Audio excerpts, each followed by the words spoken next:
Hey everyone, tonight we're drifting back to a time when royalty believed the best possible marriage partner was also the most recent person to show up in the family tree, preferably twice, maybe 3 times if they were feeling particularly optimistic about genetics that year. So go ahead, dim the lights, take a slow breath, settle deeper into whatever blanket-based arrangement you've formed for the evening, and let's float, together, through the strangely quiet corridors of European dynasties, corridors filled with elaborate tapestries, uncomfortable chairs, and individuals who shared just a bit too much DNA with one another. Because yes, nothing says royal romance quite like marrying your cousin to secure a border that neither of you have ever actually seen. Tonight, we'll begin with one of the shining, if somewhat dimly lit, examples of dynastic entanglement, King Charles II of Spain. A man whose very existence was basically a long-form group project conducted by the Habsburg family, with all the expected results of a group project. So, get cozy, and let's drift into his story softly, slowly, and with the understanding that yes, the genetics here were every bit as messy as you've heard. The slow-motion disaster of Charles II of Spain. Charles II entered the world on November 6, 1661. And according to most reports, he arrived with the weary energy of someone who had already lived through several disappointing centuries. He was the final king of the Spanish Habsburg line, and he looked, acted, and suffered exactly like the last leaf on a family tree that had been trimmed a bit too aggressively on all sides. His parents were uncle and niece, his grandparents, also cousins, his great-grandparents, also cousins. After several generations of increasingly enthusiastic genetic recycling, the Habsburg dynasty had basically folded in on itself like an anxious origami swan. If you're familiar with that distinct Habsburg jaw, a sort of protruding lower jaw that made chewing, speaking, and at times existing somewhat complicated, you can think of Charles as its final, exaggerated sculpture, not through malice, of course, just through centuries of genealogical shortcuts. But let's drift slowly through this. No need to rush, because Charles certainly didn't. Early years, a quiet childhood, with emphasis on child. Charles' childhood was defined by what can politely be described as developmental delays, and less politely described as a list of medical issues longer than most small plays. By age 4, he could barely walk. By age 6, he could barely speak. By age 10, he was still being breastfed, still, and not because he was having a sentimental moment. It was simply the only nutrition plan that seemed to work. His education was, well, brief. Technically he had tutors, but mostly he wandered aimlessly, occasionally engaging with the world like someone who had been dropped into life without the instruction manual. One ambassador described him as an idiot, another as barely alive, and another as the worst prepared monarch Europe has ever produced. But gently, very gently, because writing too harshly might have accidentally counted as an act of diplomatic warfare. Still, it's important to keep the tone soft here because Charles himself was not at fault. He was a human patchwork quilt of his ancestors' decisions, stitched together with more confidence than accuracy. His mother, Mariana of Austria, regent, helicopter parent, full-time manager of chaos. Charles' mother, Queen Mariana, acted as regent for most of his life, and not because she particularly wanted to, but because Charles, as a child and then as an adult child, could not quite handle the monumental task of ruling an empire. She micromanaged everything: court life, government appointments, even who Charles could speak to without supervision. He grew up in a world where every decision, big or small, was made for him. It wasn't exactly conducive to personal development or even basic functioning, but Mariana believed she was protecting him, and perhaps she was. The Spanish court was a viper pit of scheming nobles who treated Charles' fragility not as a tragedy but as a convenient resume opportunity. Through all this, Charles drifted quietly, calmly, like a polite ghost haunting his own palace. The not-so-great marriage negotiations. Now, because this is a sleepy history story, let's move gently into the marriage portion of his life softly, like we're tiptoeing around a royal bedroom where the occupant has finally, mercifully, fallen asleep. Charles was married twice. Both marriages were political. Neither produced children, which, given the prevailing genetic situation, was probably for the best. A blessing in disguise, wrapped lightly in diplomatic disappointment. His first wife, Marie-Louise of Orleans, was reportedly charming, lively, and very much aware that she had married a man who often forgot to attend meals because he became distracted staring into space. She grew depressed, she overate, she cried often, and she died young, officially from appendicitis, although stress and sorrow probably submitted supporting documentation. His second wife, Maria Anna of Neuburg, was chosen largely because her family was known for its, let's call it, fruitful reproductive history. Unfortunately for her, this particular lineage did not carry over. She spent much of their marriage insisting that she could transform Charles into a functional monarch with the right amount of supervision, encouragement, and possibly divine intervention. The results? Minimal. But she tried, and at least she received some lovely gowns out of the arrangement. Court physicians and their absolutely wild theories, because Charles constantly looked like he had just slept for 14 consecutive hours and still needed a nap. The royal physicians hovered around him like anxious houseplants. They were baffled, endlessly confused, and frequently wrong. Several believed he was bewitched. One thought he had swallowed a toad in the womb. Another insisted black magic was involved, because it's Spain in the late 17th century. And of course, witchcraft was still cheaper than doing medical research. These physicians prescribed everything from powdered skulls to holy water to something ominously called the purge, which we will not describe here, because this is a sleep-oriented script and the details are not conducive to relaxation. Let's simply say they were trying things that did not help. The Habsburg face, the Habsburg jaw, the Habsburg everything. Charles II is often remembered as the physical embodiment of Habsburg inbreeding, and yes, he did have the classic mandibular prognathism, meaning his lower jaw protruded so dramatically that eating required significant concentration and chewing strategy.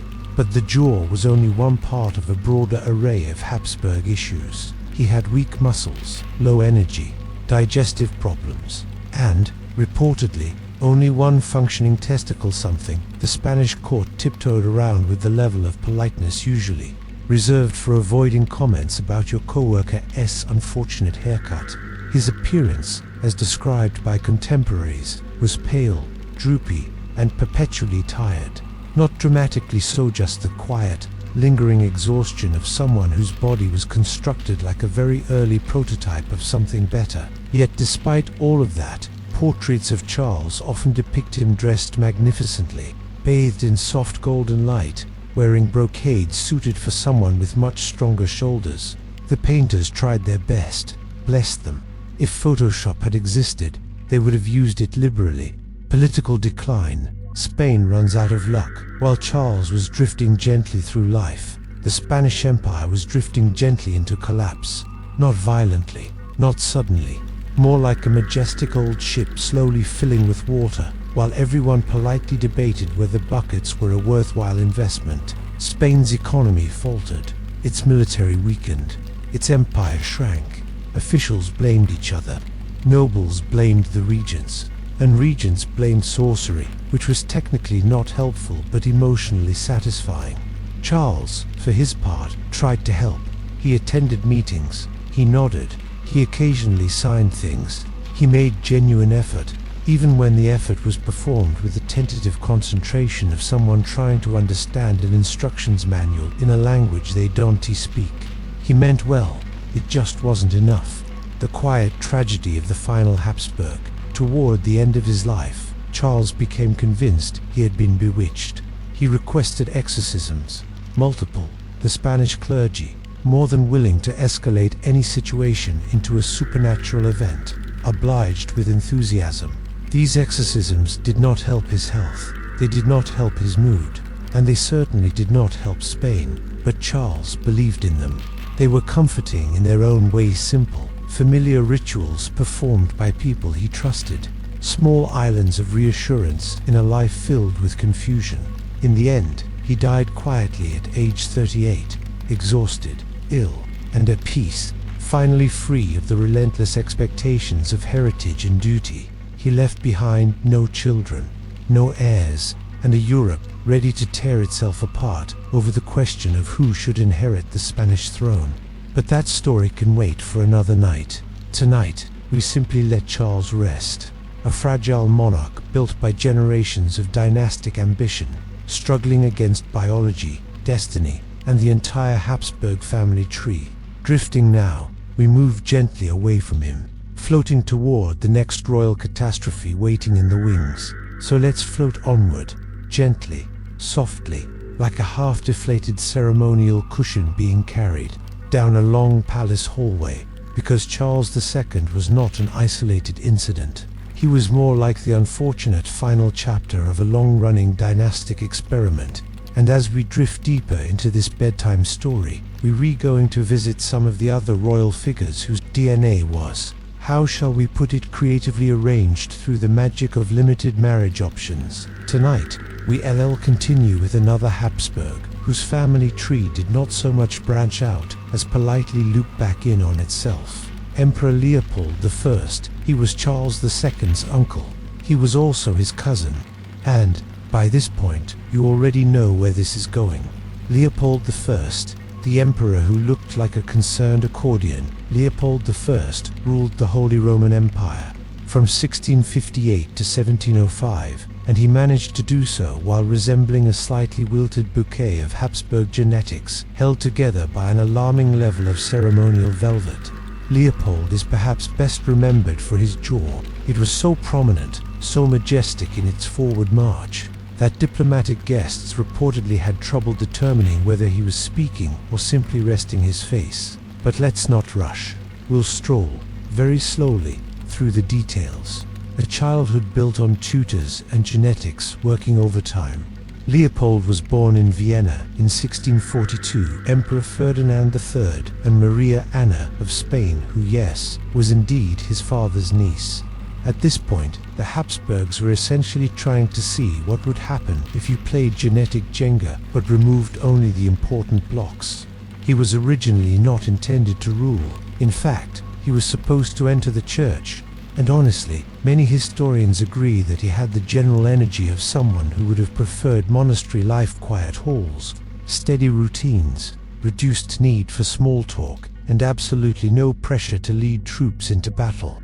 But fate, or in this case measles, intervened. His older brother died, and suddenly young Leopold, who had been practicing Latin chants instead of statecraft, was thrust into royal education. The results were mixed. His tutors described him as intelligent but slow in all physical matters, which is diplomatic. Tutor talk, for he moves like a man underwater. And indeed, portraits show him standing rigidly, as if any sudden movement might cause his entire skeleton to file a complaint. The face that launched 1,000 diplomatic apologies. Leopold's appearance was classic Habsburg. By classic, we mean a caricature drawn by someone who was told to exaggerate every feature.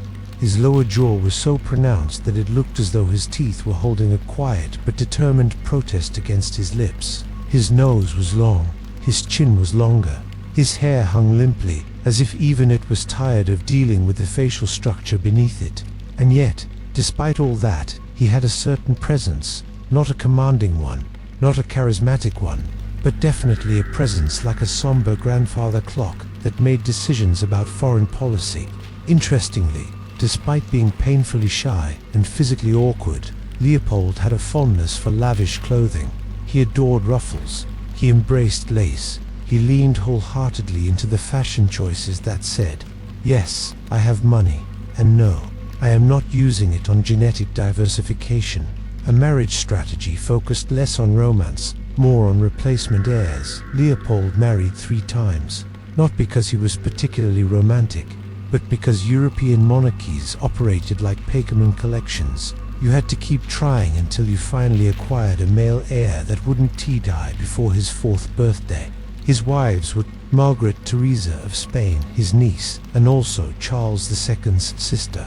So yes, this was double inbreeding, like a royal family BOGO sale. Claudia Felicitas of Austria, a cousin with alarmingly similar genealogy. Eleonora Magdalene of Neuburg, who at least came from a family known for producing many, many children, thereby giving Europe a brief moment of genetic variety.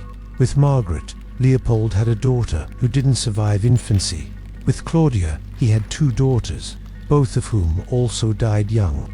It wasn't until wife number 3 that he finally secured a surviving male line. To his credit, Leopold was reportedly kind to his wives. Very formal, but kind. He was the sort of husband who probably remembered birthdays because his secretary wrote the date on a neatly folded piece of parchment and handed it to him the morning of. The emperor's interests, music, prayer, and avoiding eye contact. Leopold was not a warrior. He was not a strategist. He was not a born leader. He was, instead, very fond of church music, long prayers, ceremonial events where he didn't have to speak much, avoiding any form of confrontation, and raising horses, which might have been the only beings in the empire he felt truly at ease with. He played the harpsichord. He composed music, much of it solemn, languid, and surprisingly decent. And he attended religious ceremonies with the quiet enthusiasm of someone who genuinely enjoyed being in a place where no one expected him to smile naturally. He was gentle, shy, and extremely introverted. The kind of man who would nod politely at foreign ambassadors while internally wondering if he could slip away and go read devotional poetry instead. Of course, Europe caught fire during his reign. Leopold's mild personality did not stop Europe from being Europe. Under his rule, he dealt with the Ottoman Empire invading Austria, a massive war with France, several succession crises, and the ongoing problem of being related to almost everyone involved in the conflicts. To be fair, he handled these issues with more competence than one might expect from a man who looked like he was perpetually trying to remember where he'd left his glasses. He didn't lead armies, he delegated. He didn't negotiate treaties, he hired people who could. He didn't inspire troops, but at least he didn't try to, which avoided embarrassment. The Siege of Vienna in 1683 was a particularly dramatic moment, though we're not leaning into drama here, so let's keep it soft. Picture Leopold quietly leaving the city before the siege began, not running, not fleeing, just calmly relocating, as if stepping out of a room where someone else was about to start vacuuming. When the city was saved, he returned with the serene expression of a man who had successfully avoided most of the action. The emperor who loved ritual more than ruling. Leopold's court was famous for its elaborate etiquette, hours-long ceremonies, rules about who could stand where, detailed protocols for bowing, curtsying, and existing in general proximity to the emperor. This suited Leopold perfectly. He enjoyed environments where everyone already knew what to do, predictable, quiet, structured. He spent long evenings reading religious texts, composing small pieces of music, or contemplating the state of his soul, all while Europe loudly argued over warfare, territory, and dynastic politics outside his palace walls. In many ways, he was the introvert's introvert, placed accidentally at the center of international conflict, doing his best, mostly succeeding by virtue of stubborn gentleness. The jaw, the hair, the dynasty. But because this is an inbred monarch bedtime story, we need to return briefly to Leopold's genetics. His Habsburg jaw was legendary. Observers said his lower lip protruded so far that it created an actual physical shadow. Eating was difficult. Speaking was a challenge. Facial expression was almost impossible. He had the long Habsburg face, the drooping Habsburg eyes, the wary Habsburg hair, and the general air of a man whose ancestors had not introduced any new DNA into the family line since the invention of Gothic architecture. But despite all of this, he lived to the age of 65, which is impressive, considering many members of his bloodline tapped out early due to the cumulative stress of sharing identical great-grandparents 5 different ways. The children, some survived, some didn't, but most resembled him. Leopold eventually had several children with Eleonora, and among them were 2 sons destined to become emperors, Joseph I and Charles VI. Joseph I inherited slightly fewer Habsburg facial features, giving Europe a rare moment of relief. Charles VI, however, got the full package, plus the eyebrows, but that's a story we'll float toward later. Many of Leopold's children died young, as was tragically common among highly inbred royal families. Infant mortality soared when genetic diversity fell, and the Habsburgs had been playing genetic roulette since the late Middle Ages. Still, Leopold took fatherhood seriously. He was a careful, concerned parent. He fretted over their health, prayed constantly, and often wrote anxious little notes about their well-being. It's all very touching, and also slightly heartbreaking, considering how many heirs the dynasty lost. A gentle exit from a loud life, Leopold I died in 1705 after a long period of illness. He passed quietly, in bed, surrounded by clergymen, candles, and the gentle murmuring of prayers he probably knew by heart. Europe reacted dramatically, as Europe always does, but Leopold's own final moments were peaceful, calm. Much like the man himself, he was, in many ways, the opposite of Charles II. Not as fragile, not as confused, not as medically complex, but undeniably shaped by the same long, narrowing bloodline. And so, as we drift away from him now, let's do it slowly, softly, leaving behind a quiet emperor who preferred music over war, ceremony over conversation, and peace over everything else. Slow, steady, like a bored courtier fanning themselves through yet another 3-hour Habsburg ceremony. We've traveled through the quiet misfortunes of Charles II of Spain, and we floated calmly alongside Emperor Leopold I, introverted Lascivert, and shaped like someone tried to sculpt a human using only jawline. So now, it has time to cross softly into another branch of Europe, his favorite cautionary tale, the Bourbon dynasty, and specifically one of its most medically fascinating members. Tonight we settle, gently and without judgment, onto the uneasy life of Louis XIV's only surviving legitimate surname, known officially as Louis, le Grand Dauphin, but remembered more accurately as a nice boy who inherited basically all the wrong traits. Because yes, even the famously glamorous French monarchy had its own pockets of inbreeding, and the Grand Dauphin is where some of those pockets pooled into one deeply confused, extremely well-fed prince. Let's drift into his story. Louis, the Grand Dauphin, a royal heir who mostly excelled at sitting quietly. Louis de France was born in 1661, just a few months before Charles II of Spain. And honestly, if you put the two of them side by side, the universe might have mistaken them for a coordinated release of Europe's most inbred babies. Special edition. His parents were Louis XIV, the Sun King, who glowed confidently despite the fact that he was only moderately related to his wife, Maria Theresa of Spain, who was both Louis XIV's first cousin and niece of his grandmother, which makes for a fun, dizzying family exercise, but not a healthy gene pool. From the start, the Grand Dauphin showed many of the same traits that appear in heavily interrelated lineages. He developed slowly, he had cognitive challenges, he was prone to illness, and he had that distinctive Bourbon jaw, which was like the Habsburg jaw's French-speaking cousins, slightly more elegant, slightly less functional, still confusing for everyone involved. But unlike Charles II, Louis wasn't destined to become king. He simply had to wait politely in the wings, while his father lived a spectacularly long life, and waited he did, for 50 long years, a childhood surrounded by lace, tutors, and chronic disappointment. The French court wanted the Grand Dauphin to be brilliant, majestic, a warrior, a future Sun King 2.0. Instead, they got a sweet, anxious boy who loved hunting, eating, and sitting very still for extended periods of time, preferably in elaborate clothing. At age 3, he had trouble remembering his lessons. At age 7, tutors described him as slow to grasp ideas. At age 12, they gave up on expecting eloquence and instead focused on ensuring he didn't accidentally wander away in the middle of state ceremonies. Louis XIV, who was not exactly known for his patience, seemed mildly disappointed but not surprised. He loved his son in a distant ceremonial way, but he quickly recognized that the boy was fragile. Too fragile to rule France, too fragile to handle pressure, probably too fragile to use a sharp quill unsupervised. So the Sun King did what all sensible monarchs do. He kept the heir away from actual power, far away. The Grand Dauphin became a kind of decorative royal ornament, oppressive in title, limited in function.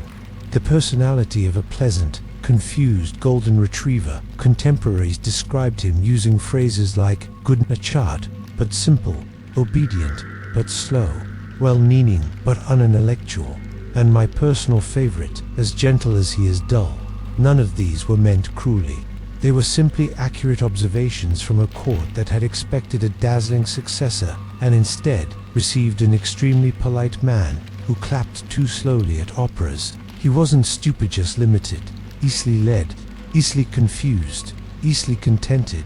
Imagine a very expensive vase, beautiful, valuable, but something you'd never put on a high shelf because gravity exists and accidents happen. That was the Dauphin, a marriage built on politics and low expectations. In 1680, he married Maria Anna Victoria of Bavaria, who was also inbred, but in a more subtle, Bavarian sort of way.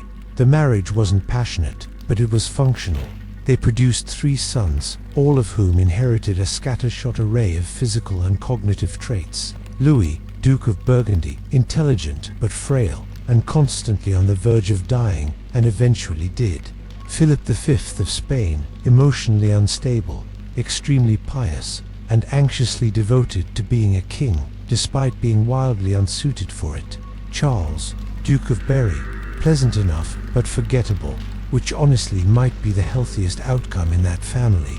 But the Grand Dauphin loved his children, passionately, even the kind of gentle, uncomplicated love that comes easily to people who don't overthink anything. He adored them, he let them climb on him, he watched them play, and he never once attempted to teach them anything, because he didn't know anything to teach. Still, he tried, bless him. A lifestyle of eating, hunting, and quietly avoiding responsibility. Louis XIV maintained tight control over the government. This meant that Grand Dauphin had, functionally, nothing to do, so he dedicated himself to several pursuits he was uniquely qualified for. 1. Eating enormous quantities of food. The man loved meals. He treated every dinner like a personal festival. He once ate so much pheasant that he needed to lie down on the floor afterward. Court physicians did not approve, but when has a bourbon ever listened to a doctor? 2. Hunting. He enjoyed hunting immensely, mainly because it required no strategy. He simply followed other people on horseback and shouted enthusiastically when animals ran. 3. Collecting art. This was the closest he came to intellectual activity. He bought paintings, he bought sculptures, he bought things that looked interesting. He did not understand them, but he appreciated the colors. 4. Allowing courtiers to manipulate him. This, unfortunately, was his strongest skill.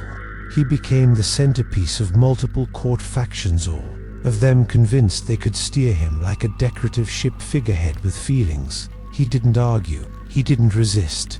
If someone told him something confidently, he accepted it with the serene expression of a man who believed everyone was doing their best. The physical traits, just a little too much bourbon, not enough diversity. The Dauphin inherited the Bourbon facial structure, slightly forward jaw, a long face, and lips that often refused to cooperate during formal addresses. He was short, round, broad-shouldered, soft around the middle, and perpetually rosy, like a man who had just walked briskly up a staircase or eaten a small ham. His voice was slow and thick, his gait was heavy, his posture was good in theory, poor in execution. Nothing about him was alarming, just noticeably genetically repetitive. He wasn't as medically fragile as Charles II, or as facially intense as Leopold I, but the family resemblance was unmistakable. He was, in many ways, a gentler example of what happens when monarchies reuse the same DNA, like a favorite outfit. His father outlived his ambitions. The saddest, softest part of the Grand Dauphin's life was that he never got to be king. Louis XIV lived to the age of 76, an eternity, in 17th century France. The Grand Dauphin, tired and overweight and not built for longevity, died 6 years before his father. Even his death was gentle. A quiet smallpox infection, a few days of fever, and then he passed away softly, leaving France briefly unsure whether to mourn him or politely move on. Louis XIV reportedly cried, not dramatically, just quietly, in that stiff royal way where the tears are more of a formality than an emotion. The Grand Dauphin's death triggered a tragic domino effect. His eldest son and daughter-in-law died soon after, leaving the 5-year-old Louis XV as the next viable heir. It was a dynastic mess, a delicate one, a sad one, and another example of how fragile these heavily interwoven lineages became. A legacy of softness and subtle genetic warning signs the Grand Dauphin left behind. A line of kings, a line of fragile, anxious heirs, and a quiet reminder that even the Sun King's family was not immune to the dangers of shallow gene pools. He was harmless, gentle, a man who wanted nothing more than peace, warmth, and a very steady supply of roasted meat. In another life, he might have been a friendly village butcher, a generous tavern owner, or a contented man who didn't have to endure strict ceremonial bowing rules. Instead, he lived the soft, slow life of a decorative prince to inbred to rule, to beloved to ignore. Nice and slow, like a heavy velvet curtain being drawn across yet another overly gilded palace window. We've drifted through Habsburgs who folded themselves into unhelpful genetic shapes. We've floated beside Bourbons who were soft, gentle, and occasionally confused by the concept of responsibility. So tonight, let's move gradually calmly into the life of one of the most fragile monarchs France ever produced. A king whose childhood was a symphony of nurses, fevers, prayers, and anxious courtiers. A king whose reign could be summarized as sweet boy, wrong job, terrible immune system. Tonight, our sleepy spotlight turns to Louis XV of France, otherwise known as the Boy King, who was afraid of everything, and with good reason. Louis XV, a delicate child in a very loud palace, Louis XV didn't start life destined for the throne. He wasn't even close. He was the backup of the backup of the backup. Born in 1710, he was the great-grandson of Louis XIV, and in a normal family one with, say, reasonable marriage distances and a firm understanding of genetics, this lineage would have been enough to ensure at least a moderately healthy child. But the Bourbons, much like the Habsburgs, did not believe in normal families. They believed in marrying cousins, and cousins' cousins, and cousins' cousins' cousins, if the diplomatic mood seemed right. So baby Louis arrived into the world with a bloodline that had been folded over on itself, like a poorly made omelette. He was small, thin, sickly, and immediately enveloped in the French royal tradition of constantly hovering over heirs as though they might evaporate at any moment, which, in Louis's case, was not an unrealistic fear. A childhood of constant death. Everyone drops except him. When Louis XV was 5 years old, the entire French line of succession suddenly collapsed like a badly built card house. First, his grandfather, the Grand Dauphin, died. Then his father died. Then his older brother died. Then his uncle died. Then his aunt died. It was a tragic series of losses. It was emotionally devastating. It was also, from a genetic standpoint, depressingly predictable. One ambassador remarked that the Bourbon immune system seems to take personal offense at the concept of survival. Suddenly, little Louis, previously considered a spare, became the heir. Then he became the king, all before losing his baby teeth. The boy was so fragile that France nearly lost him to smallpox before his 8th birthday. Monks prayed, courtiers panicked. Doctors argued loudly over which medieval treatment would kill him least quickly. He recovered, barely, but the message was clear. Fragility was now the reigning monarch of France, raised by too many people who disagreed about everything after the Sun King died. The new king, still a child, became the center of competing political factions. Everyone wanted to control him. Everyone believed they knew best. And everyone, absolutely everyone, forgot to consider the emotional needs of a small, terrified boy. He was raised by the Duchesse de Ventadour, who protected him from doctors, the Duke of Orleans, who served as regent and enjoyed scandalous parties, a swarm of tutors who taught him everything except how to make decisions, a rotating cast of overly enthusiastic governesses, priests who warned him daily about sin, danger, and eternal damnation, and physicians who hovered constantly in case he sneezed. Suspiciously, it's important to remember, Louis wasn't stupid. He was bright, curious, sensitive, observant, just, catastrophically anxious, because every adult in his life had convinced him he was one bad cough away from meeting Jesus personally. The Bourbon look, soft, pale, and slightly overwhelmed, Louis XV inherited the Bourbon facial design, a long face, slightly drooping eyes, a forward jaw that suggested he was about to deliver disappointing news, and an expression that flickered constantly between what is happening and please don't make me go outside. He was handsome in a melancholy way, but visibly delicate. Even as a young man, he had frequent fevers, chronic exhaustion, long bouts of melancholy, a recurring fear that he was dying, and an occasional habit of staring blankly into space at state functions, not because he was bored, though he often was, but because he was silently assessing whether he felt faint or merely uncomfortable. This became his lifelong pattern. A reluctant king with the personality of a nervous sparrow, Louis XV showed early signs of what we might now call social anxiety. As a child, he struggled with public speaking, loud noises, unpredictable people, eye contact, decisions, and anything involving responsibility. When crowds gathered to see him, he sometimes trembled. When courtiers spoke too quickly, he panicked. When new tutors arrived, he stared at them with the expression of a child being introduced to a very stern goose. Louis XIV had been theatrical, dazzling, radiant. Louis XV was none of those things. He was quiet, soft-voiced, shy, overwhelmed by court life, and plagued by a persistent sense that he was not meant to be king. He once confessed to a confidant, "I wish only to be loved, and I am afraid of everyone who loves me," which is deeply sad, but also deeply Bourbon.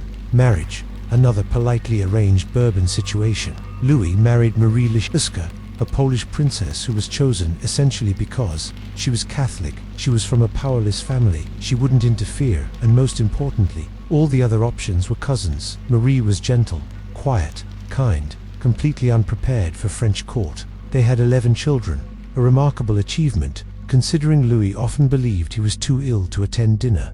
Out of those 11, several died young, several survived but were frail, and nearly all of them inherited the signature Bourbon anxiety. Their daughter Louise once cried because she thought her heartbeat was too enthusiastic, so the genetics were continuing.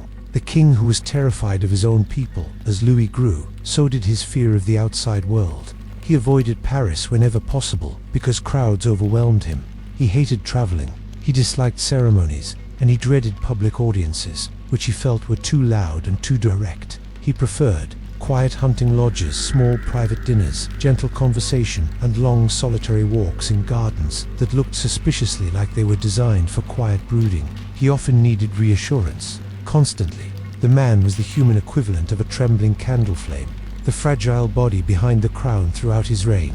Louis XV struggled with fevers, infections, chest pains, mysterious stomach issues, episodes of faintness, and hypochondria that could only be described as robust and determined. Courtiers learned to identify his mood by how aggressively he clutched the arms of his chair. He kept physicians nearby at all times. In fact, he kept multiple physicians nearby because he worried one might fall ill. This is not a joke. This is documented. His physicians, in turn, argued constantly over how to treat him, mostly because 18th century medicine was just advanced guesswork with extra wigs. A king who drifted instead of ruled. Louis XV wasn't incompetent. He was just fundamentally unsuited to leadership, too gentle, too indecisive, too easily manipulated by advisors who had the political ethics of raccoons in a pantry. He let ministers handle everything, then new ministers, then replacement ministers, then ministers whom everyone agreed were terrible. He changed policies not because he believed in them, but because the last person he spoke to had sounded confident. His relationship with foreign affairs could be summarized as, "Please stop talking. It's making my head hurt." This gentle drift, this soft, anxious way of ruling was one reason France slid deeper into financial trouble. Not dramatically, not suddenly, just slowly, like a large ship quietly filling with water, while the passengers comment politely about the humidity. The later years, increasingly tired, increasingly ill, increasingly done with everything. By his 50s, Louis XV was exhausted. Physically, emotionally, genetically. His health declined, his anxiety worsened, his tendency to withdraw became almost meditative. He slept poorly, he worried constantly, he prayed often, though inconsistently. He lost weight, then gained weight, then worried about both. He once confessed to a doctor, "I feel as though I am slowly unthreading," a poetic way of describing chronic stress, and probably a bit of inherited biological unraveling. The death of a gentle, unsuitable king. Louis XV died in 1774 from smallpox, ironically, the same illness that almost took him as a child. His final days were filled with fever, confusion, and guilt. He believed he had failed France, and perhaps he had, though gently, softly, unintentionally. His grandson, Louis XVI, inherited the throne, and the rest, well, that's the part of the story we won't drift into tonight. Too loud, too sharp, not bedtime appropriate. Louis XV, for all his weaknesses, was a man who never wanted power, never felt comfortable with it, and never knew how to carry the weight placed so heavily upon his frail shoulders. We've drifted through fragile French kings and soft Bourbon faces. We've floated across sickbeds, fainting spells, worrisome doctors, and dynasties collapsing with the gentle inevitability of a poorly folded souffle. Now it's time to glide slowly, quietly, like a ghost wearing too many layers of velveteen to the life of the monarch who is, without exaggeration, the final boss of genetic misfortune. Prepare yourself for the most famous example of hereditary exhaustion in European history. Tonight, under the soft lamp of bedtime history, we drift into the life of Charles II of Spain, El Hechizado, the bewitched king, a man whose existence was less a reign and more an accidental medical demonstration, but a gentle one, a sad one, a slow drifting candle of a human being who never had a real chance. Born into a dynasty that had folded itself into origami by the time Charles II was conceived, the Spanish Habsburg family tree was no longer a tree. It was a wreath, a loop, a serpent devouring its own genetic tail. Of his 8 great-grandparents, only 3 were unique individuals. That's not a metaphor, that is the actual statistic. His parents were uncle and niece. His grandparents were cousins. His great-grandparents were cousins. His great-great-grandparents were, well, pick any 2 names and assume they were related. The Habsburgs didn't so much marry internally as they never quite understood other families existed.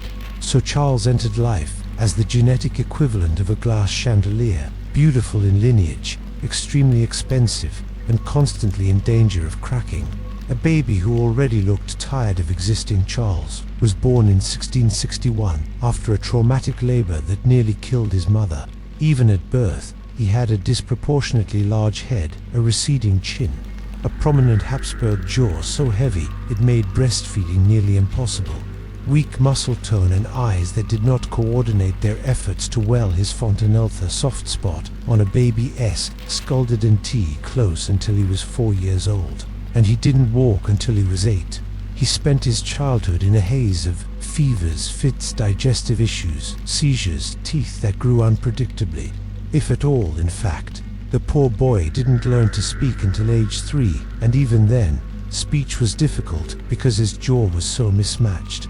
His caregivers didn't expect him to survive infancy, but he did, barely, and that was the story of his entire life. Raised like a sacred relic, wrapped in silken fear, Charles II was raised not as a child, but as a holy object everyone was afraid to touch. He had nurses, backup nurses, replacement backup nurses, priests, more priests, doctors constantly debating leeches versus prayer, and a mother whose love manifested as total isolation, Queen Mariana. His mother believed the world was too dangerous for her fragile son. So Charles grew up, barely educated, barely allowed outside, barely able to play, barely aware of how governments worked. He was never taught proper statecraft. He wasn't expected to learn, just expected to breathe, to survive long enough for a miracle that, unfortunately, never arrived. The Habsburg look intensified. Let's address it gently, because Charles deserves tenderness. His appearance was deeply shaped by generations of genetic recycling, an enormous jaw that hung open naturally, teeth that didn't meet, making chewing almost impossible, a head too large for his fragile frame, thin hair, a long, sorrowful face, eyes that rarely aligned, and a posture that suggested he was perpetually bracing for a fainting spell. But it wasn't his looks that troubled him most. It was the weakness, the exhaustion, the feeling that his body was a poorly constructed carriage, constantly collapsing under its own weight. Charles was not stupid. He was simply never given the tools to thrive. Behind the drooping eyes was a gentle, confused, kind young man who wanted desperately to understand a world that overwhelmed him. A king who could not rule, because rule required health. When Charles became king at age 4, he was already too frail for public appearances. Throughout his reign, he struggled with chronic infections, crippling intestinal problems, hallucinations, delayed development, cognitive fog, infertility, depression, epileptic episodes, difficulty swallowing, and episodes of profound fatigue. He couldn't concentrate for long. He couldn't ride. He couldn't lead troops. He couldn't hold long meetings. He couldn't digest most foods. He needed help to dress, to eat, to sign documents, to stay conscious during ceremonies. So power passed 2 regents, ministers, and his mother's faction, none of whom agreed with each other. Spain drifted, slipped, faltered, not with drama, not with war, just with the quiet inevitability of a candle burning down to a trembling wick. Marriage, 2 queens, 0 children. Infinite pressure. Charles was married twice. 1. Marie-Louise of Orleans. His first wife was bright, lively, and heartbreakingly aware that her husband was a desperately ill man with the emotional fragility of a frightened lamb. She was kind to him. She tried her best. But Charles was so weak that even the idea of marital duties exhausted him. He adored her, and she pitied him. She died young, possibly from stress combined with illness. Charles mourned her like a lost dream. 2. Maria Anna of Neuburg. She married Charles with the expectation of saving Spain through childbirth. Instead, she found a husband who could barely stand some days, felt constant physical pain, and lived in mortal fear of his own body. The failure to produce an heir wasn't Charles's fault. The poor man's body was a mosaic of genetic errors. But the pressure was immense. He was told repeatedly that his infertility was a curse, hence the cruel nickname El Hechizado, the Bewitched. But Charles wasn't bewitched. He was simply the final chapter of a lineage that had copied itself one too many times. A kind soul in a failing body. Despite everything, Charles II was gentle, soft-hearted, affectionate, slow to anger, quick to trust, too quick. He loved animals. He loved music. He loved simple pleasures, fireside warmth, quiet walks, watching others laugh and dance even when he couldn't. He had no malice, none, just confusion, fear, and a deep sadness that he could not fulfill the role he had been born into. Whenever he signed documents, he asked if he was doing it right. Whenever he attended councils, he sat silently, trying not to tremble. Whenever he looked in the mirror, he saw a king who was failing his country simply by existing. It's hard not to feel compassion for him. The death of the last Habsburg king of Spain, Charles, deteriorated rapidly in his final years. His eyesight dimmed, his speech slurred. He suffered repeated seizures. His body could no longer absorb nutrients. His legs failed. He became skeletal. He believed sincerely that he was under a supernatural curse, not out of superstition, but out of desperation to explain the incomparable misery of his health. Charles died on November 1st, 1700, only 38 years old. His autopsy was shocking.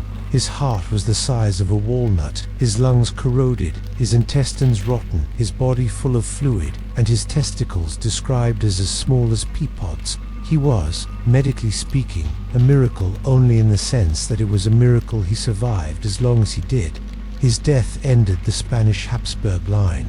Europe trembled. War followed. But the saddest end of all was Charles's own quiet, lonely passing, his body, simply too tired to continue. A soft ending for a soft man. Charles II wasn't a villain. He wasn't incompetent by intent. He wasn't lazy. He was, from the moment of conception, a child destined for suffering. A boy wrapped in silks instead of affection. A man wrapped in responsibility he could never hope to meet. A king wrapped in the unraveling threads of a dynasty that had long exhausted itself. And still, he was kind. Still he tried. Still he hoped for understanding and love. His life wasn't a tragedy of politics. It was a tragedy of biology. And that makes his story gentle, sorrowful, and strangely human. We've already floated through the fragile final pages of Spain's Habsburg line. But the Habsburgs, in their enthusiastic dedication to marrying themselves repeatedly, were not restricted to Spain. Oh no, they had side branches, and side branches of those side branches, and cousins of cousins, all very committed to the general family policy of, we could marry outside the family, but why? So let's drift gently upward to Central Europe, to the Holy Roman Empire, to a palace full of dust, art, melancholy, alchemists, astronomers, and a ruler who would have much preferred to stay in bed. Tonight we visit the increasingly nervous, emotionally allergic world of Rudolph II, Holy Roman Emperor, a man with the soul of a poet, the nerves of a Victorian heroine, and the executive function skills of a drooping houseplant. A deeply kind, deeply troubled, deeply overwhelmed ruler who basically spent his reign hiding from reality in an art museum of his own making. The Habsburg background radiation, Rudolf II was born in 1552, right into the booming era of Renaissance stress. His father was Maximilian II, a gentle and relatively sensible Habsburg. His mother was Maria of Spain, a stern, devout, almost aggressively Catholic Habsburg. So yes, both sides of the family were Habsburgs, because of course they were. Rudolf grew up with chronic anxiety, poor health, mood swings, migraines, fainting fits, and that standard issue Habsburg jaw, the classic bundle. Like most Habsburg children, he wasn't raised by his parents so much as rotated through a series of royal daycare arrangements run by various nobles who had slightly different versions of proper parenting. One household emphasized strict Catholic devotion, another emphasized courtly discipline, another focused on making sure he ate something occasionally. Rudolf took none of these skills into adulthood. Childhood in Spain, the elegantly repressed years at age 11, Rudolf was shipped off to Spain to be educated in the court of Philip II, which was sort of like sending an anxious child to a monastery run by introverts who had never smiled. Philip II's court was known for silence, gloom, heavy religious obligations, etiquette so rigid it could crack meals eaten in near wordless ritual, and a general atmosphere of no. One here has laughed since 1540. Rudolf absorbed all this and then magnified it internally. By the time he left Spain, he had embraced social withdrawal, obsession with ritual, deep religious anxiety, and a lifelong preference for being alone. His Spanish years shaped him into a man who would never quite adjust to being touched, spoken to directly, or asked to make decisions. So naturally, he became emperor. Ascending the throne, the politically exhausted Emperor Rudolf II became Holy Roman Emperor in 1576.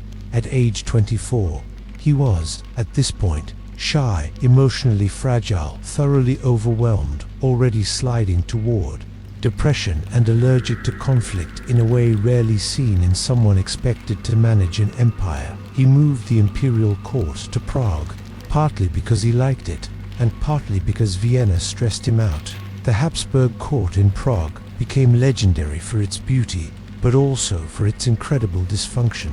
Ministers would arrive with documents. Rudolf would refuse to open the door, sometimes for days. He held meetings in dark rooms lit by a single candle.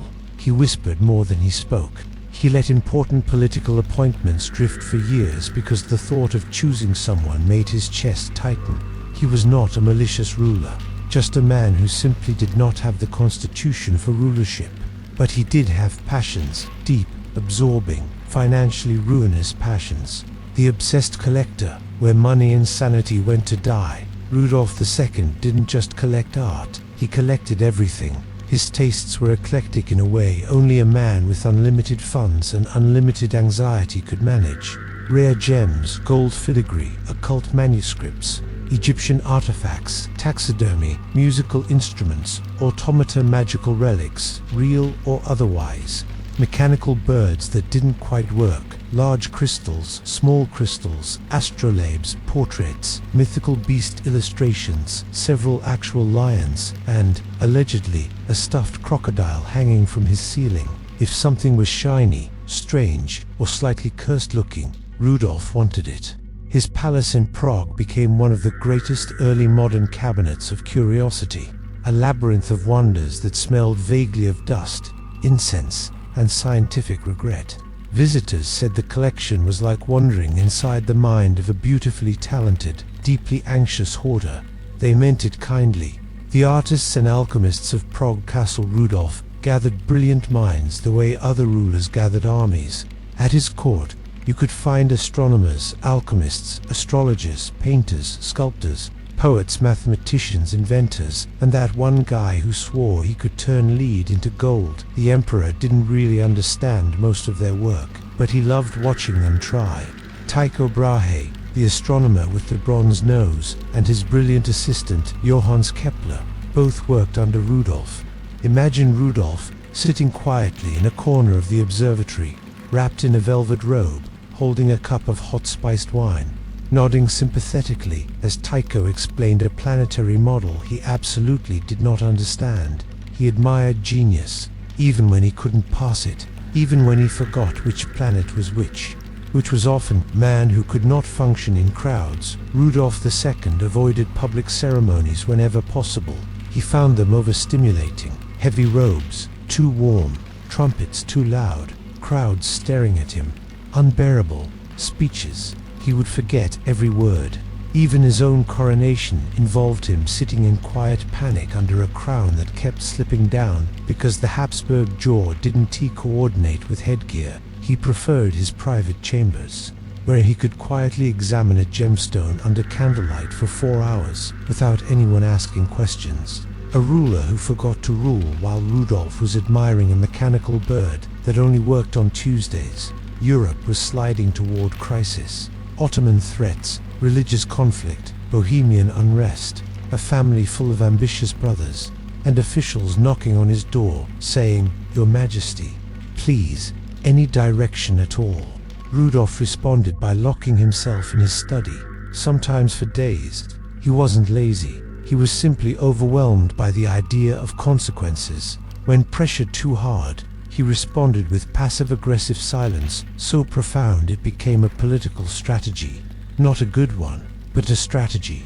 Eventually, his refusal to do anything forced his family to step in. His brother Matthias launched what was essentially a very polite coup. Rudolf surrendered like a tired man handing over a heavy grocery bag. He wasn't angry, he was probably relieved. Melancholy, paranoia, and the slow collapse of an overworked mind. As Rudolf aged, his mental health deteriorated. He experienced severe depression, waves of paranoia, long periods of isolation, delusions that his enemies were trying to poison him. Obsessive eating habits, mostly sweets, and long silences that terrified his staff. He refused to bathe for long stretches. He paced his rooms at night. He slept irregularly. He sometimes forgot which courtiers he'd fired and hired them again out of confusion. The poor man was simply not built for power. His gentle soul buckled under the pressure. The sad decline. A life retreated into shadow by 1611. Rudolf had effectively lost his throne, his authority, his will to govern, and, some days, his interest in leaving the palace he had filled with wonders now felt like a museum of unfinished thoughts. He continued collecting things, but with less enthusiasm, more like a man trying to fill an emotional void with mechanical beetles. He died in 1612 at age 59, surrounded by scattered objects from his collection, including reportedly gemstones he held onto in his final hours. A small, fragile comfort, a soft legacy. Rudolf II was not a successful emperor, but he was a great patron, a lover of beauty, a gentle soul, a man who wanted to understand the universe, and someone who tried to hide from the world in the only ways he knew. His reign produced incredible art, extraordinary astronomy, and the foundations of scientific curiosity. Not because he planned it that way, but because he created a bizarre, melancholy haven for people much more capable than he was. He was, in many ways, the anxious heart of the late Renaissance, beating quietly, softly, behind velvet curtains and locked doors. And there's something strangely comforting about him, a reminder that even emperors can feel small, even rulers can be overwhelmed, even dynasties can produce gentle, nervous men who would rather sort beetle specimens than start wars. We've already floated through the fragile final pages of Spain's Habsburg line, But the Habsburgs, in their enthusiastic dedication to marrying themselves repeatedly, were not restricted to Spain. Oh no, they had side branches, and side branches of those side branches, and cousins of cousins, all very committed to the general family policy of, we could marry outside the family, but why? So let's drift gently upward to Central Europe, to the Holy Roman Empire, to a palace full of dust, art, melancholy, alchemists, astronomers, and a ruler who would have much preferred to stay in bed.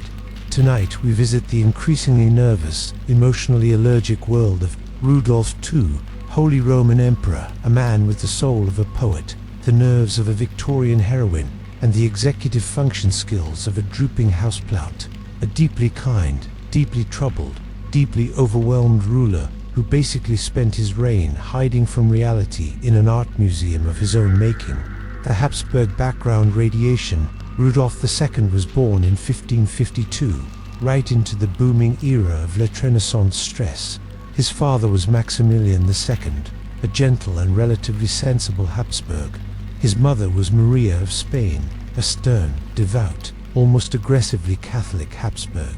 So yes, both sides of the family were Habsburgs, because of course they were.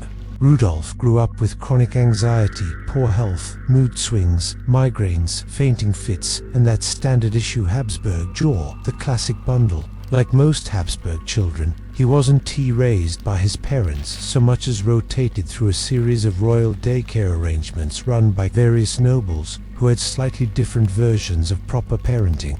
One household emphasized strict Catholic devotion, another emphasized courtly discipline, another focused on making sure he ate something occasionally. Rudolf took none of these skills into adulthood. Childhood in Spain, the elegantly repressed years at age 11, Rudolf was shipped off to Spain to be educated in the court of Philip II, which was sort of like sending an anxious child to a monastery run by introverts who had never smiled. Philip II's court was known for silence, gloom, heavy religious obligations, etiquette so rigid it could crack meals eaten in near wordless ritual, and a general atmosphere of no. One here has laughed since 1540. Rudolf absorbed all this and then magnified it internally. By the time he left Spain, he had embraced social withdrawal, obsession with ritual, deep religious anxiety, and a lifelong preference for being alone. His Spanish years shaped him into a man who would never quite adjust to being touched, spoken to directly, or asked to make decisions. So naturally, he became emperor, ascending the throne. The politically exhausted Emperor Rudolf II became Holy Roman Emperor in 1576.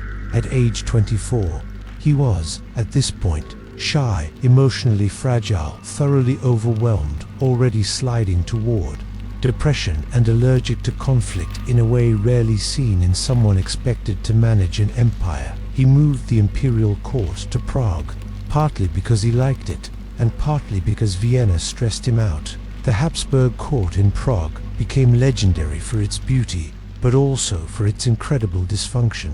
Ministers would arrive with documents. Rudolf would refuse to open the door, sometimes for days. He held meetings in dark rooms lit by a single candle. He whispered more than he spoke. He let important political appointments drift for years because the thought of choosing someone made his chest tighten. He was not a malicious ruler, just a man who simply did not have the constitution for rulership.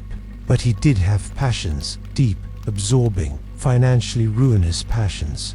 The obsessed collector, where money and sanity went to die. Rudolf II didn't just collect art, he collected everything. His tastes were eclectic in a way only a man with unlimited funds and unlimited anxiety could manage.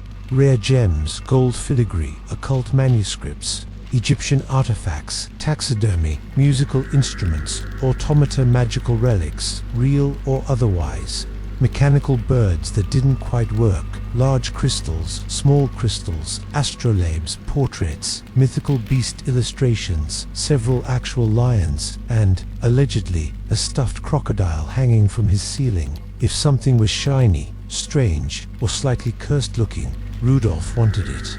His palace in Prague became one of the greatest early modern cabinets of curiosity, a labyrinth of wonders that smelled vaguely of dust, incense, and scientific regret. Visitors said the collection was like wandering inside the mind of a beautifully talented, deeply anxious hoarder. They meant it kindly. The artists and alchemists of Prague Castle Rudolf gathered brilliant minds the way other rulers gathered armies. At his court, you could find astronomers, alchemists, astrologers, painters, sculptors, poets, mathematicians, inventors, and that one guy who swore he could turn lead into gold. The emperor didn't really understand most of their work, but he loved watching them try.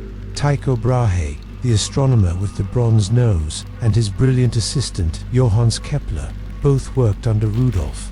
Imagine Rudolf sitting quietly in a corner of the observatory, wrapped in a velvet robe, holding a cup of hot spiced wine, nodding sympathetically as Tycho explained a planetary model he absolutely did not understand. He admired genius, even when he couldn't pass it, even when he forgot which planet was which was often a man who could not function in crowds. Rudolf II avoided public ceremonies whenever possible. He found them overstimulating. Heavy robes, too warm, trumpets too loud, crowds staring at him, unbearable, speeches. He would forget every word.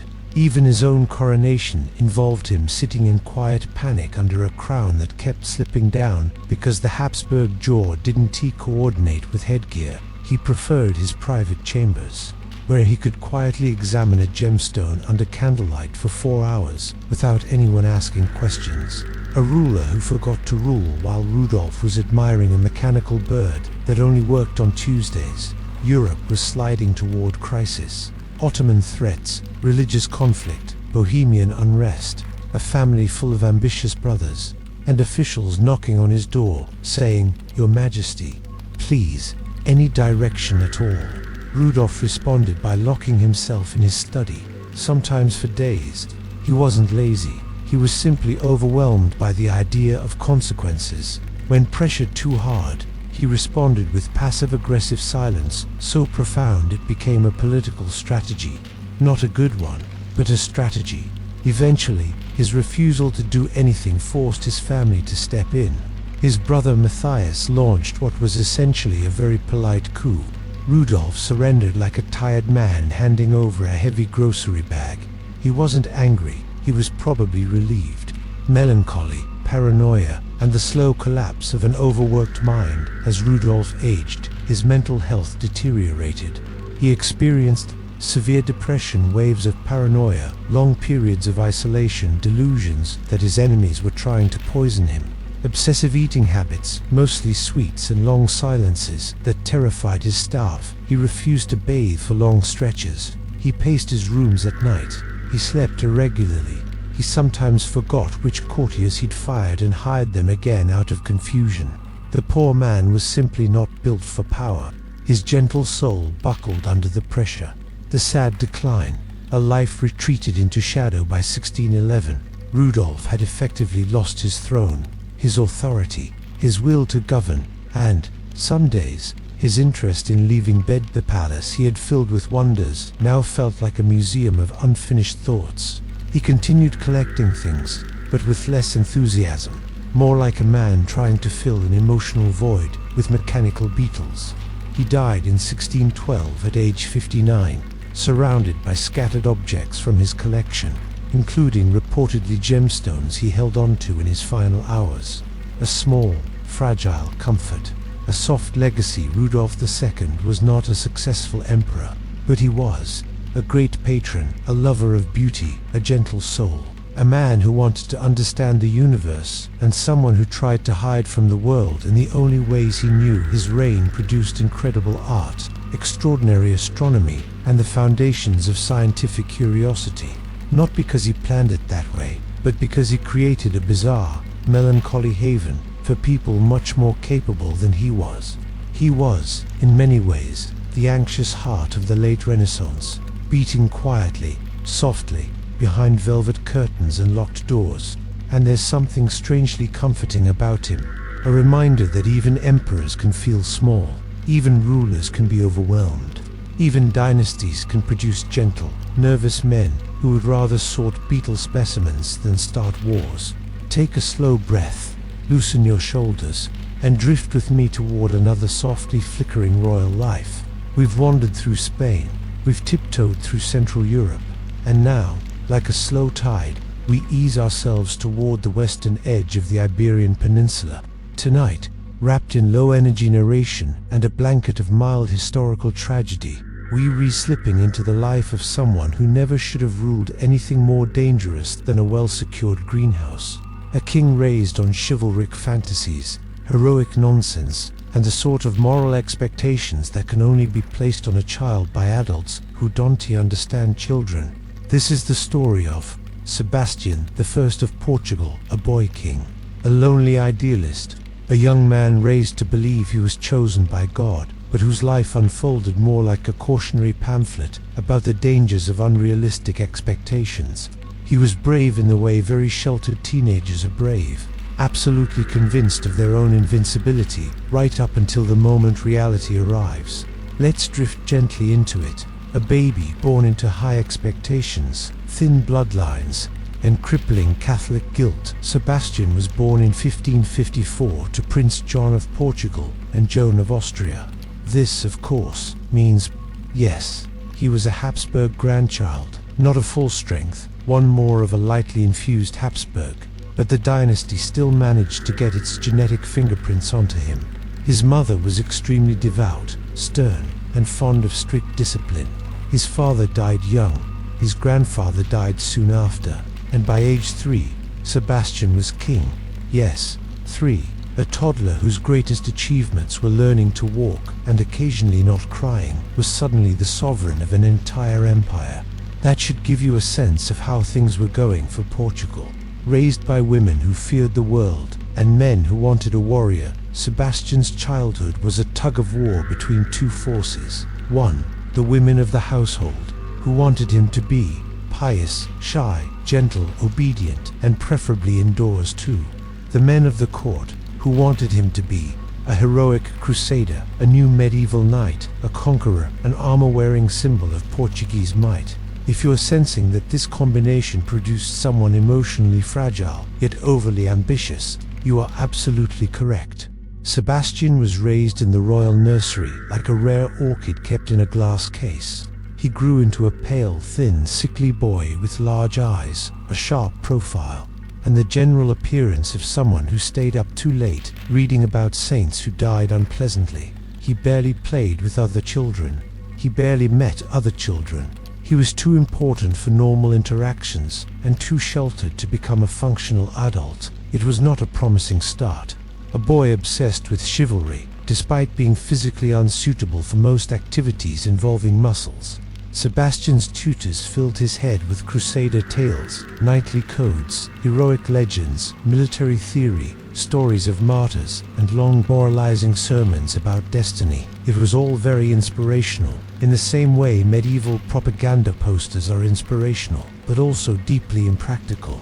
The young king grew up believing he was chosen by God, he would lead a holy war, he would restore Christian glory. He would shock Europe with his military brilliance. Unfortunately, he was also asthmatic, nearsighted, underweight frequently, feverish, and given to bouts of exhaustion that left him bedridden for days. His advisors should have redirected him toward something safer, like falconry or extremely light gardening. Instead, they encouraged him, because nothing leads to national disaster quite like indulging a teenager who desperately wants to impress an imagined audience. The personality of a well-meaning but delusionally confident Boy Scout. As he entered adolescence, Sebastian developed a personality that can best be described as intensely serious, humorless, painfully earnest, obsessed with purity, overly religious, and constitutionally incapable of relaxing. Contemporaries described him as odd, withdrawn, and too devout even for a monk. He believed God spoke through omens. He fasted constantly. He trained obsessively despite his poor health. He lectured older nobles on morality. He had very few friends. He was the sort of teenager who would read a book about martyrdom and think, yes, that's exactly what I want to do when I grow up. And yes, everyone worried, but no one stopped him. The pressure of a kingdom on one very young, very idealistic man. Portugal was in an awkward place. The age of exploration had brought enormous wealth, but also enormous problems: rebellions, colonial overreach, and rising Ottoman pressure. Sebastian felt it was his divine responsibility to fix everything, personally, by leading an army into North Africa. Despite his age, his inexperience, his physical weakness, and the fact that his military plans looked suspiciously like doodles from a bored, night-obsessed teenager still, he insisted. The more his counselors urged caution, the more convinced he became that God wanted him to do the exact opposite. This is a recurring theme in royal history. Give a teenager absolute power, and he will do something ill-advised in the name of destiny. The ill-fated crusade that no one wanted except the king, Sebastian decided firmly, dramatically, and with all the misplaced confidence of a sheltered youth, that he would invade Morocco and restore a deposed ally to power. The problem: everyone with a shred of military competence told him it was a bad idea. He ignored them. He gathered an army anyway, a mix of inexperienced Portuguese soldiers, foreign mercenaries, and nobles who politely hoped the king knew something they didn't. Sebastian strutted around in shining armor that looked very impressive and was probably extremely heavy. He practiced speeches. He tried to deepen his voice. He insisted on leading charges personally, despite lacking the stamina to jog upstairs without wheezing. He was absolutely certain God would perform a miracle on his behalf. And so, in 1578, at age 24, he set sail for the expedition that would define his life and end his dynasty. The Battle of Alcácer-Quibie, or Reality Arrives on Schedule. The battle was a massacre. Sebastian's forces were outnumbered, outmaneuvered, and rapidly overwhelmed. Witnesses said Sebastian fought bravely, but foolishly, charging forward recklessly, ignoring orders, and refusing to retreat even when defeat was obvious. He seemed to believe that if he acted like the hero in his childhood stories, the universe would reorganize itself to accommodate him. The universe declined.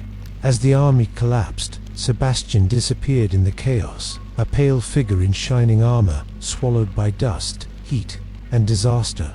His body was never definitively identified, which of course led to the Sebastian myth. When a nation can't accept that the king was just a fragile human, Portugal refused to believe their king had died. He was too young, too pious, too destined. So rumors spread. Sebastian survived the battle. Sebastian was hiding in a monastery. Sebastian was wandering Europe disguised as a pilgrim. Sebastian would return when Portugal needed him most. This became known as Sebastianism, a deeply emotional longing for a hero who never truly existed outside national imagination. Several pretenders even claimed to be him over the years. None were convincing. Some barely spoke Portuguese. One didn't know his own birthday. But the myth persisted because the truth was simply too sad. Sebastian had been a fragile young man thrown into a role he couldn't sustain, shaped by advisors who didn't understand him, driven by fantasies that were never compatible with real life. His death or disappearance led directly to a succession crisis, and eventually to Portugal being absorbed under Spanish rule for decades. A national tragedy born from one young man's impossible burdens, a candle that burned out before it ever brightened the room. Sebastian I was not cruel, not incompetent in spirit, not malicious. He was a lonely, sheltered boy who desperately wanted to be extraordinary because everyone told him he had to be. He believed those stories. He believed them so deeply that it blinded him to danger, to limits, to human frailty, especially his own. His reign is a soft, sorrowful reminder that young people can be crushed under expectations, that idealism without grounding can lead to ruin, that kings are not immune to loneliness, confusion, and the desperate urge to matter. He tried, he truly did. But trying isn't always enough when the world demands impossibilities. Settle in again, take a slow breath, and let the quiet sink back into your shoulders. For tonight's next softly unraveling tale, we drift back toward the Spanish court, not the glittering one filled with stiff ruffs and overly starched etiquette we visited earlier, but the one that came a little later, the one that felt like a candle guttering in a drafty room. It was not going fine. because we are returning to the Habsburgs, those persistent, determined architects of dynastic marriage arrangements, so compact and interwoven that by the late 1600s, their family tree resembled a tightly knotted pretzel, gently collapsing under its own weight. Tonight's figure is perhaps the most famously unfortunate of them all, a man whose life reads like the world's most passive tragedy, whose body bore the full consequences of centuries of consanguineous enthusiasm, and whose reign was essentially one long, slow glide into chaos. We're drifting now into the life of Charles II of Spain, El Hechizado. They called him the Bewitched, because when you can't explain a lifetime of medical complications, political dysfunction, and general physical collapse, the obvious answer, apparently, is magic. But as we'll see tonight, no sorcery was required, just several generations of very determined cousin marriages. Let's drift in softly. A birth that generated more anxiety than celebration. Charles II was born in 1661 to King Philip IV of Spain and Mariana of Austria. Both parents were Habsburgs. Both were closely related, very closely, the kind of closely that makes modern geneticists put their head in their hands and take a long, bracing sip of coffee.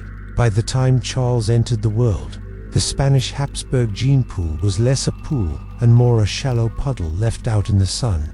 His birth should have been a triumphant moment, a new male heir for a declining empire.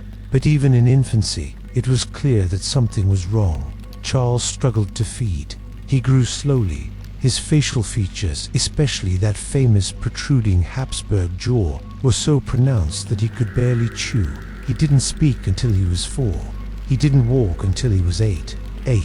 The royal court responded in the traditional aristocratic way, by doing nothing helpful at all and insisting everything was perfectly normal. But everyone knew, everyone whispered, everyone stared just a little too long. A childhood with too many tutors and not enough health. Little Charles II spent most of his childhood indoors, surrounded by anxious courtiers, priests, physicians, and attendants who disagreed constantly about how to raise him and failed equally. Some tried strict religious discipline, some tried indulgent pampering, some tried the early modern version of special diets. Others insisted he simply needed more firmness, as if strong moral resolve could correct structural jaw deformities. He was given tutors in mathematics, languages, diplomacy, theology, and absorbed almost none of it. It wasn't because he wasn't intelligent. He had a remarkably sharp memory later in life, but his childhood illnesses, his discomfort, and his fragile constitution all worked together to slow his development to a crawl. He grew up lonely, sheltered, burdened by the knowledge that he was expected to save an empire and entirely unequipped to do so. A court that treated him like a porcelain doll by adolescence. Charles had become the focal point of a Spanish court sinking steadily under its own weight. He was tall, thin, and sickly.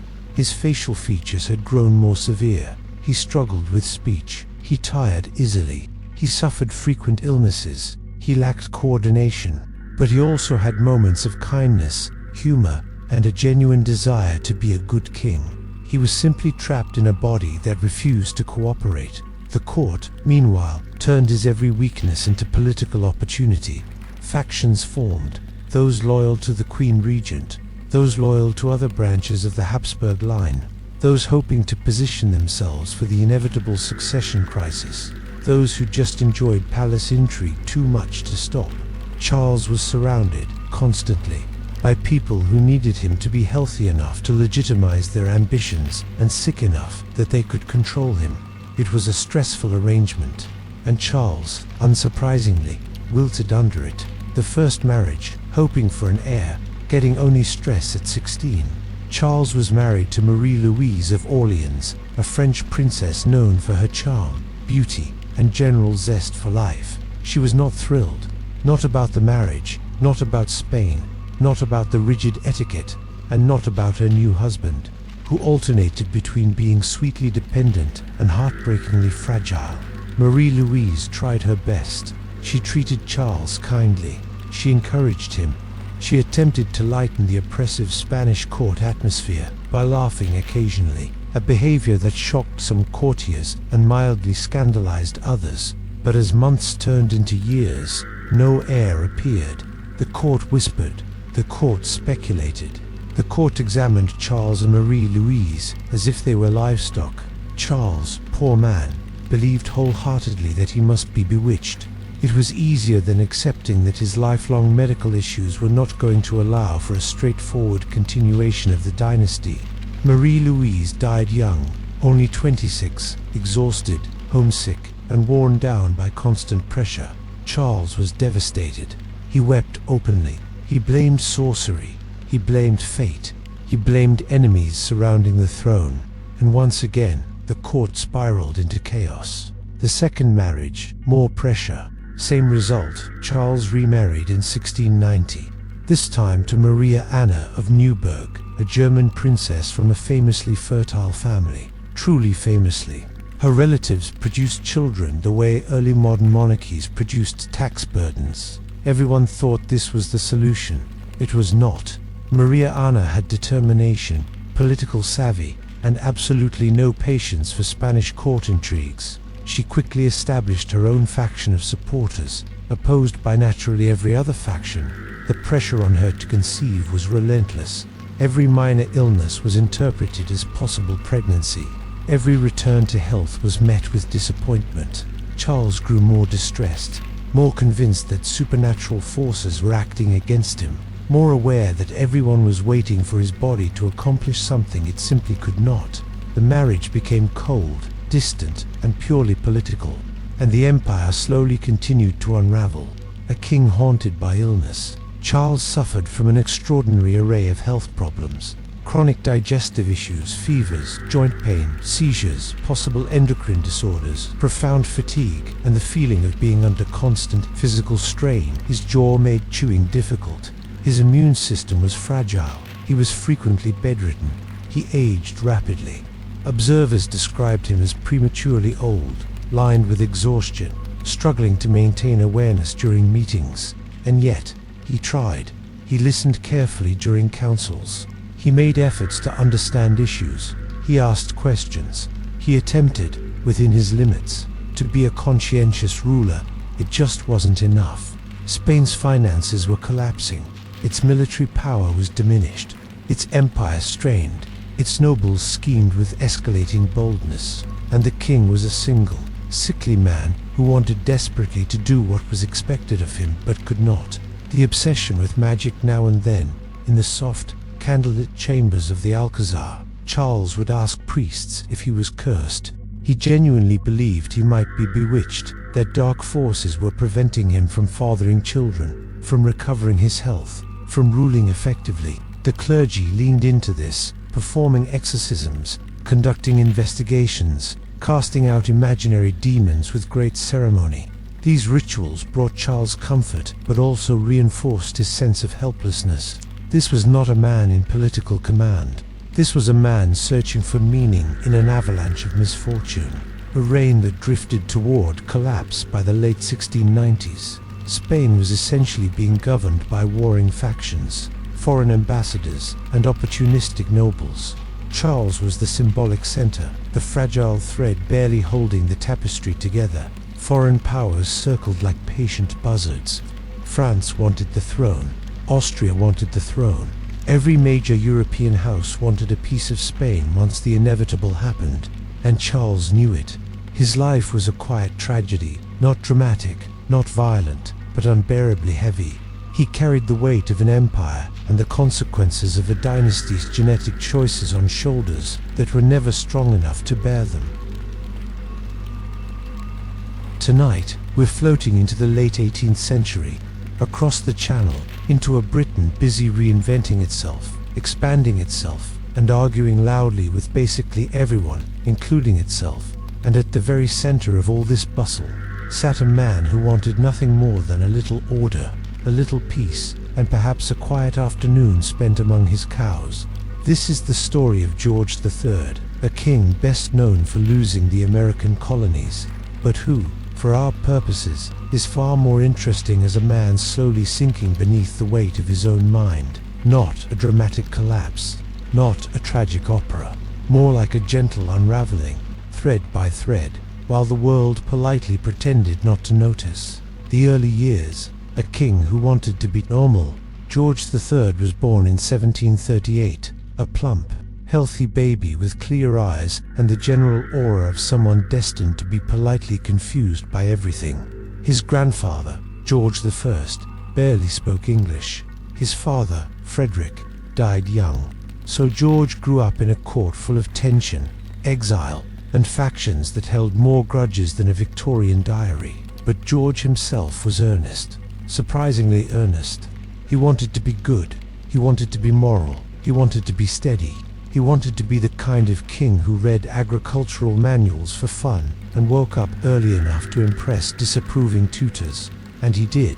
He studied hard. He kept himself serious. He stayed out of scandals. He didn't chase lovers, mistresses, or reckless political schemes. He was, essentially, a man who could look at a completely ordinary turnip and say, "Well now, that's rather a fine specimen," and mean it with absolute sincerity. It was almost adorable. A marriage that actually worked. Mostly George married Charlotte of Mecklenburg-Strelitz in 1761. He met her on their wedding day. She was modest, nervous, practical, and thoroughly unprepared for British court life. He was shy, earnest, and hoping desperately that she'd like him. Amazingly, they fit. Charlotte loved reading. George loved reading. Charlotte enjoyed music. George enjoyed music. Charlotte wanted a quiet domestic life. George wanted the same, but with the added twist of running an empire before breakfast. Between them, they produced 15 children, because the Hanoverians took reproduction as seriously as they took powdered wigs. Their marriage was affectionate, stable, and filled with small, tender domestic moments, which, in the world of European royalty, was practically unheard of. But the kingdom was less peaceful than the nursery, and over time, the strain began to show. The first cracks in the mind of a King George III was always a bit tightly wound, meticulous, obsessively dutiful, prone to long, anxious conversations with himself. His body, too, gave hints of future trouble. Strange fevers, abdominal pain, weakness, bouts of exhaustion. But it wasn't until 1765, just a few years into his reign, that he experienced his first full mental health crisis. Contemporaries were startled. He rambled. He couldn't concentrate. He spoke rapidly and without coherence. He wept. He paced. He forgot things. He fixated on others. And then, just as suddenly, he recovered. These episodes would come and go for decades, sometimes mild, sometimes severe, always unsettling. Modern historians suspect a metabolic disorder that can cause abdominal pain, anxiety, confusion, hallucinations, insomnia, skin sensitivity, mood swings. But at the time, the court had no such explanations. They whispered, they speculated. They made diagnoses as scientifically robust as a gossip column. And George, poor man, soldiered on. A king with too many worries and not enough sleep. George III tried very, very hard to rule well. Too hard, perhaps. He read every document. He oversaw every detail. He insisted on knowing everything, even when his ministers gently suggested that no king needed to personally review grain reports from Yorkshire. But George was earnest, and earnestness is a tiring hobby. When tensions grew with the American colonies, George tried to hold everything together with a mixture of stubbornness, hope, and flat-out denial. He believed in the monarchy. He believed in the empire. He believed he could fix things if everyone just listened a little harder. They did not, and the eventual loss of the colonies weighed on him more heavily than he ever admitted. But it was the personal, not the political, that broke him. Retreat into the countryside, a king and his cows between bouts of illness. George sought solace in Windsor and Kew, where he spent long hours in the gardens. He talked to gardeners, he petted cows, he studied crop rotation. He inspected turnips with the enthusiasm of a botanist discovering a new species. This was the world where he felt safe. His happiest moments came from feeding chickens, checking on new seedlings, taking quiet walks, examining soil quality, and introducing his children to the joys of early modern farming. He was, essentially, the kingly equivalent of a dad who just wants to grill in peace. But the peaceful moments were fleeting. The Great Breakdown, when the mind finally slipped in 1788, the king's mental condition deteriorated rapidly. He talked for hours without stopping. He sang loudly at inappropriate times. He believed he could speak to angels.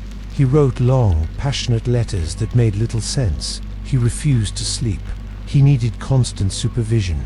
His speech became tangled. His thoughts raced. He grew agitated, unpredictable, exhausted.